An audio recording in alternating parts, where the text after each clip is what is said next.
Good morning, everybody. I thank you very much for joining me. I really do appreciate your support. This is a special request video.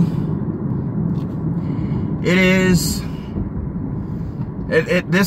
topic has been brought up several times to me, so I've decided to go ahead and make the video. This video it's definitely about gentrification. And this video talks a lot about how a lot of traditional neighborhoods are being changed and they are being improved and the property values are going up, and especially gentrification of black neighborhoods. So in order to make this video, what we're on the historic African-American side of town right now. And as you just saw there aren't any African-Americans there. We're in the cultural center, the historical African-American side of town that has been here since the end of slavery, or even during slavery. And what do you see? You see wealthy white people. Why is that? Well, back in the 60s, this used to be, like I said, a historical black neighborhood. And then the crack epidemic came in the 1980s and the 1990s, and I wasn't here then. But what happened was these crack houses, they would get condemned. And then when they got condemned, they would get sold by the county. They'd get sold. So they got evicted. They'd get kicked out because they sold their property for crack. And then what happened was these investors came in and they started to buy up these crack houses and fix them up and rent them out. And eventually what happened is, because of the increase of the property value, a lot of the black people could not afford to live here anymore. So they had to move. And then with the crack houses, the good black people left. The good black people that wanted to work and go to college and join the military and do what they were supposed to do, they left. So now here we are, we're getting the rich, wealthy white people have not made it to this part of town yet. They've not made it out here yet. This is the black side. And it's no surprise that we're at right here are the housing projects, federally funded housing projects. They've been here since the 1930s. And you've had 3 or 4 generations of African Americans grow up here. This is the historic black side of town. And this area is ridden with drugs, with gangs, with burglaries, with alcoholism. And that's a shame. That really is a shame, because the alcoholism, the drugs, the hanging out, the unemployment. And this is the reason why that wealthy white people have been able to move in and buy up this property. This is why. Because the blacks here, they didn't invest their money. And so it looks like rich white people are moving in over here. Here's this new home. Rich white people there. And quite frankly, I mean, who wouldn't move in and buy up the cheap property? Who wouldn't do it? Who wouldn't do it?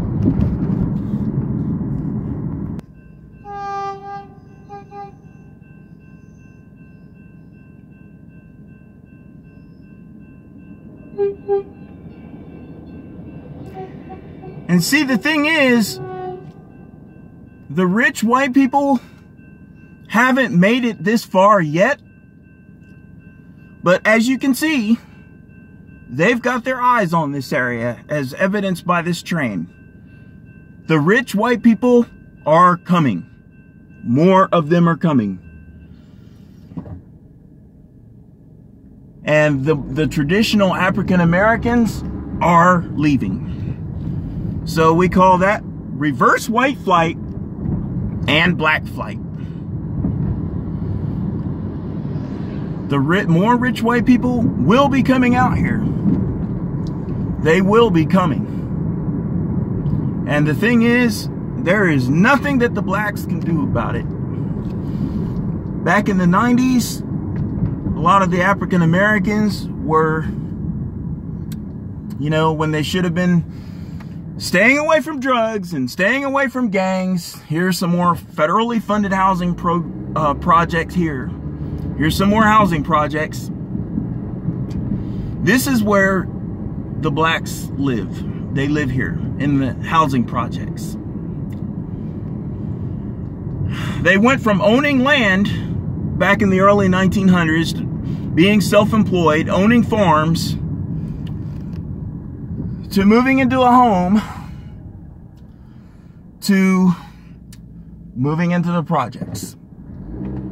That's what happened to the blacks.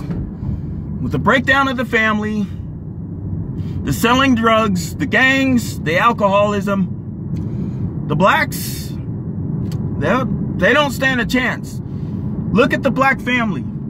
It's a matriarch family. The black woman feels that she doesn't need a man anymore. The black woman says that I don't need a man. I can make it without a man. The result of that is this. Housing projects, single motherhood, drugs, gangs, selling property, foreclosing, and there are investors out here that are looking to buy these houses. They're buying them up. They're buying up the crack houses. Lots of projects, and this is what has happened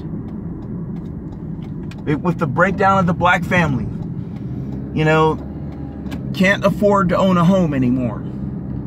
The drugs, the alcoholism, and a lot of these single mothers are married to the government. They're committed to the government. They won't commit to a good man, but they'll commit to the government. And one thing about the housing projects is that you have a lot of people that are they're just hanging out.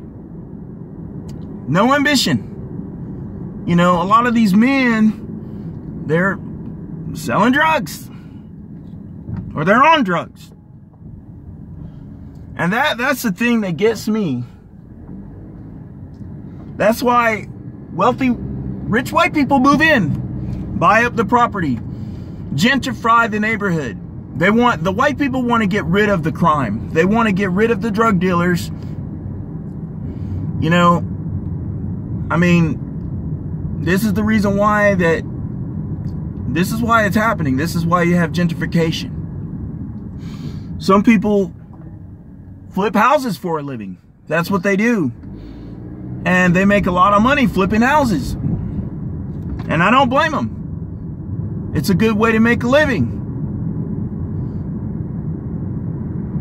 So what do you know, I mean, black people should have taken better care of their property.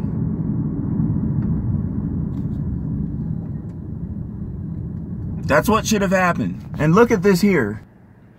Here's some property right here. No one has yet invested in it, but it will soon be invested in. It will soon be sold. And a lot of the blacks, they don't have the money to buy it. Why? Because they don't stick together. They, you know, what do black people do? What do most black people do with their money? They spend it on Jordans, you know, on shoes, on nice clothes. They spend it on all these name brands. They, you know, a lot of black folks, you know, they spend their money on things they should not be spending their money on, including illegal drugs. So when it comes time to do things, they don't have the money to do it. And that's what it is. This is the reason why that you have gentrification. You know, a lot of white people are smart with their money. Hispanics are smart with their money. Asians are smart with their money. And then you have a lot of, you know, a lot of black folks just don't fix up their property. They just let it go.